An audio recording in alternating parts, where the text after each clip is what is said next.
Chapter 2. Write this letter to the angel of the church of Ephesus. This is the message from the one who holds the 7 stars in his right hand, the one who walks among the 7 gold lampstands. I know all the things you do. I have seen your hard work and your patient endurance.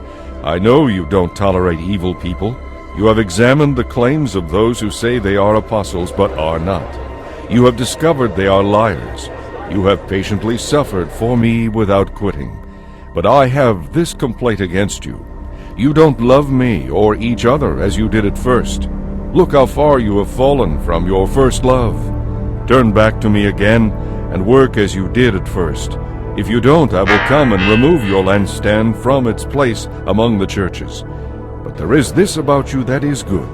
You hate the deeds of the immoral Nicolaitans, just as I do. Anyone who is willing to hear should listen to the Spirit and understand what the Spirit is saying to the churches. Everyone who is victorious will eat from the tree of life in the paradise of God.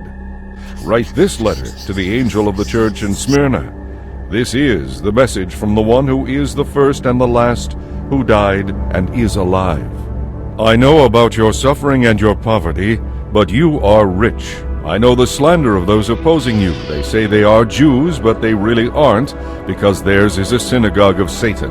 Don't be afraid of what you are about to suffer. The devil will throw some of you into prison and put you to the test.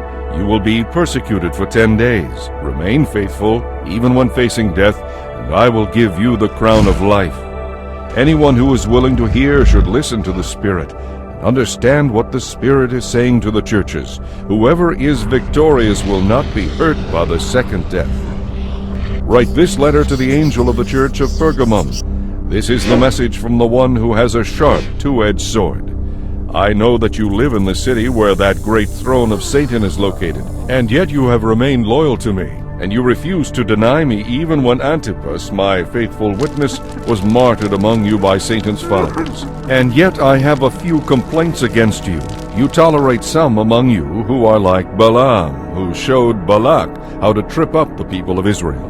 He taught them to worship idols by eating food offered to idols, and by committing sexual sin. In the same way you have some Nicolaitans among you, people who follow the same teaching and commit the same sins. Repent, or I will come to you suddenly and fight against them with the sword of my mouth. Anyone who is willing to hear should listen to the Spirit and understand what the Spirit is saying to the churches.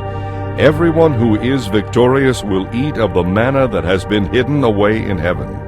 And I will give to each one a white stone, and on the stone will be engraved a new name that no one knows except the one who receives it. Write this letter to the angel of the church of Thyatira. This is the message from the Son of God, whose eyes are bright like flames of fire, whose feet are like polished bronze. I know all the things you do, your love, your faith, your service, and your patient endurance. And I can see your constant improvement in all these things. But I have this complaint against you. You are permitting that woman, that Jezebel who calls herself a prophet, to lead my servants astray.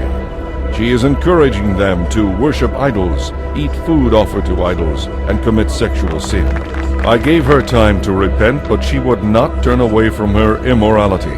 Therefore I will throw her upon a sick bed, and she will suffer greatly with all who commit adultery with her, unless they turn away from all their evil deeds.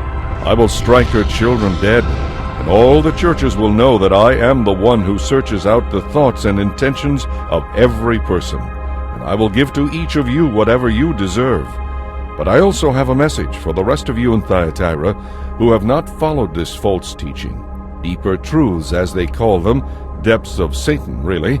I will ask nothing more of you except that you hold tightly to what you have until I come. To all who are victorious, who obey me to the very end, I will give authority over all the nations. They will rule the nations with an iron rod and smash them like clay pots. They will have the same authority I received from my Father, and I will also give them the morning star. Anyone who is willing to hear should listen to the Spirit and understand what the Spirit is saying to the churches.